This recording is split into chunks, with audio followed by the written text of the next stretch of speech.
Most parents buy us action figures and t-shirts. Your parents let you build your own wrestling ring? Yeah, no, it's wild. Thinking back on it now, I can't believe I like... Well, shout out to Cameron's mom and dad for that.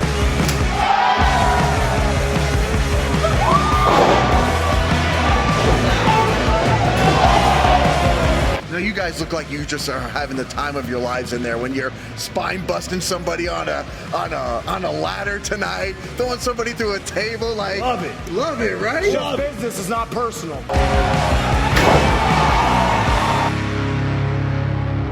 Hey guys, welcome back to another interview here on Tone In Entertainment. Today we're at CCW Bash at the Brew 2-year anniversary. Right. And I'm joined by Cameron Stewart. How you doing? What's happening? I'm doing good, man. How are you? Good, good, good. I mean, we're here, Hialeah, Florida. Yes, we are. You know, I know your match tonight is a little bit, you know, TBD. There, yep. But what is your opponent's got in store for them tonight? Find out. You know, my opponents, hopefully, by the end of the night, they're going to subscribe to the most exclusive page, the Only Cams, and, you know, hopefully everyone else here in Hialeah will too. So let's talk about that. What is the Only Cams? All right, so the Only Cams is my my OnlyFans page, but it's also you know, just all about Cam. Just content consistently every day, new content every day, just about my personal life, whether it's training in the gym, behind the scenes wrestling stuff. Everyone can subscribe at the Only Cams, and yeah. How do you keep up content every single day? Oh, it's hard. I'm trying to, like, right now I'm trying to film content to have like a month in advance and stuff like that. So I have stuff to post every day. So for everyone that's subscribed, they have stuff to follow along and, you know, subscribe to. Okay, so you are a planner then? Yeah. Okay. Yeah, for most things. For most things. Sometimes not so much, but definitely for this. Okay, can we talk about the tights? Yeah. Because you've got, I'm not going to point at it, but you got like a little bit of a lock down there. Yeah, I got a lock. The exclusive content, which you can find on the Only Cam. Is that what it means? Yeah. Oh, okay. Yeah. So. Now, before we started this interview, we were talking that you do deal with dyslexia on top of that. Yep. Like, what are some of the challenges that you have in everyday life? Yeah, so I was diagnosed with dyslexia at a young age because my dad always struggled in school and things like that. And so at a young age, when I started to struggle in school, he wanted to get me and I have a twin sister. He wanted to get me and her, you know, tested to find out if we had any language-based learning disabilities, so we could help us out, like achieve, you know, whatever we wanted to in school and stuff like that. So he ended up sending me to it's a private school. It's called Landmark School. They specialize in teaching kids with dyslexia and other language-based learning disabilities. So I went there from 7th grade till I graduated high school, and yeah, some of the stuff they offer there is like when I went there in middle school, they only let people with dyslexia write in cursive there because they feel like because of the way people with dyslexia, their brains work, there's less like taking your pen off of the paper, and it's more of just like a fluid motion and things like that. So yeah, but things I've struggled with is just school and reading and things like that, and I was always like behind in class and things like that, and I'll get extra tutoring and all that stuff just to try to keep up and keep my grades up and things like that. So how in your day-to-day life have you been able to overcome a lot of that now? Yeah, definitely like Landmark helped me with like coping skills with reading and things like that, with like sounding out words and just like getting my reading more fluently, because when I went to Landmark School in 7th grade, I was at a 2nd grade reading level. And wow. Yeah, so now I don't even know what reading level I'm at because I just wrestle now. But yeah, they helped me get my reading. I can read anything now. So shout out to Landmark for, you know, helping me being able to read and just, you know, function in everyday life. So it's like, as long as you can read that contract now, that's the important thing. As long as you can understand that verbiage on there, that's the important thing. So how did you know, what made you decide to become a professional wrestler? I love to hear everybody's story. Yeah. So, I mean, I got into wrestling when I was 10 years old. I guess dyslexia kind of plays a toll into it because I struggled in school, and school was always hard for me. So I would come home and my parents at the time, they wouldn't let me stay up late. So on Wednesdays, I would actually watch the Raw replay on the Spanish channel. It was dubbed in Spanish, but it was earlier. So I would watch, you know, Monday Night Raw and like at the time like John Cena and the Nexus and things like that. Like that was like that was what was going on. So I was just hooked like instantly.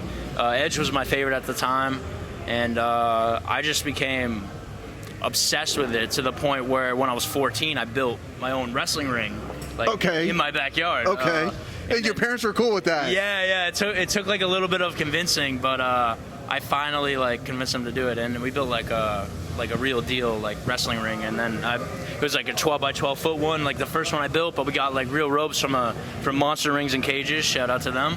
And then I transformed it into a 16 by 16 wrestling ring. So I fell in love with building wrestling rings as long as like with wrestling. So that's super cool, right? Like I think most parents buy us action figures and T-shirts. Your parents let you build your own wrestling ring. Yeah, no, it's wild. Thinking back on it now, I can't believe I like. Well, shout out to Cameron's mom and dad for that. Tom and Joe. Yes. Yeah.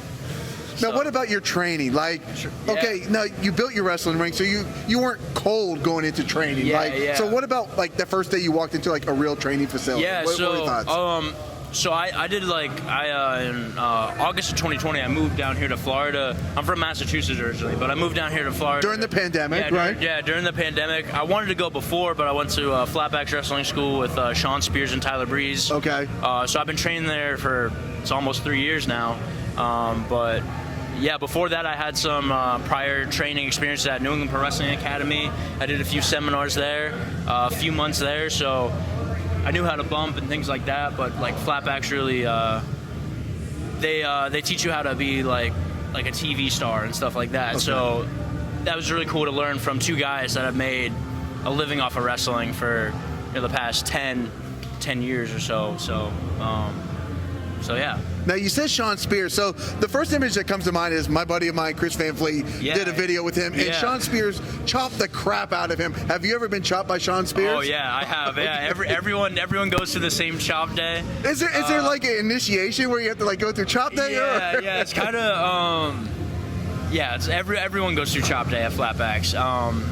It's just to help with selling and things like that. So everyone goes through it, and especially when you get out there, like on the indies and wherever else you may go, just so you know what it feels like. Because we have people in there that are just starting out wrestling. They don't know what it feels like. So it's good to know what it feels like, and you never have to do it again. So that's the cool part. Actually, when we had the chop day at Flatbacks, I actually had my first dark opportunity like the week afterwards, and you see if you watch my first dark match, I come out and my chest is just all bruised up, still from chop day, because I took like 25 chops in a row or something like that. So yeah, we actually had Chris from Dank Ops. He just did the whole course and stuff like that, and he went through chop day, and I was like, man, I love your YouTube channel, bang, and I gave him a chop. So but yeah. Were there any words that came to your mind after your first chop? I mean, and feel free to use any words you want to. Yeah, I mean, I'm weird where I don't mind pain if it's wrestling and stuff like that. I might be a little bit crazy, but yeah, I didn't mind it too much. I remember when Breeze went to chop me, I was like, it's gonna be like a breeze, right? He's like, yeah, something like that. Bang. And yeah, so I don't know. I try not to think about it. Okay. Just get through it. Yeah. I don't mean to cause you any PTSD. No. No, you have been on AEW Dark several times. Yeah. How was that experience? Wrestling in front of a big platform like that. Oh, amazing to have that opportunity. Just to be in the locker room, meet different people, and to have that opportunity on Dark, to get a larger audience to see myself, and just keep going there, being consistent, and just trying to get the contract. So, right. Yeah. Now you are working on the indies, and we are here at CCW. Yep. Okay, you've wrestled here at CCW before. Yep. What are people missing out if they're not coming to a CCW show? Yeah, so besides CCW, I do Conquer Kissing Me every month, which that's CCW too. Right. I do WWE Improving Grounds a lot. That's in Port Richey, Florida. For any wrestlers who may be watching this, they do Gabe Sapolsky seminars there. He works for WWE. I would recommend it to any wrestler trying to build a relationship with WWE, or just to get feedback from them with this whole history of Ring of Honor and all that stuff as well. Coming up next week, we're going to Wrestling Open, Chaotic Wrestling, and I'm not wrestling on it, but we're also going to Creative Pro Wrestling Academy. So just coming up, I'm just trying to travel around and just get out there and spread my name and get reps in and just have fun. So, how bad does Cameron Stewart want this? Oh, I want this really bad. Literally everything I have goes back into wrestling. Like money, everything goes into wrestling. So I'm dead focused on like working out every day, eating right, training at Flatbacks, just going to as many shows as I can and stuff like that. So yeah. Now you've been doing this for a few years now. Yeah. What would you say is maybe like the most important lesson you've learned? Ooh, the most important lesson I learned?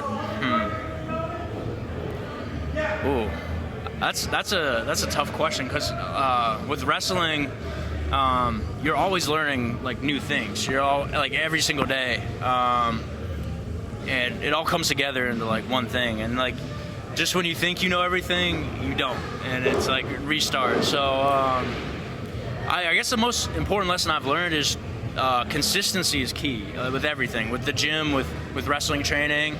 Only cams, right? Yeah, content being put out.